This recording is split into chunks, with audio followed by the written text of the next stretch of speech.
দুইজন মেয়ে প্যান্ট পরে এবং টি শার্ট পরে বাসে উঠছে। বাসে ওঠার পরে এর বোঝার কোনো কায়দা নাই এটা মহিলা মানুষ, কোনোভাবে বোঝা যাচ্ছে না।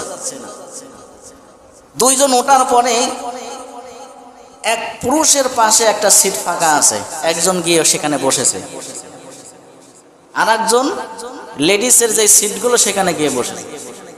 বসার পরে কিছুক্ষণ পরে গাড়ি চলতে চলতে এক বৃদ্ধ মহিলা গাড়িতে উঠলেন।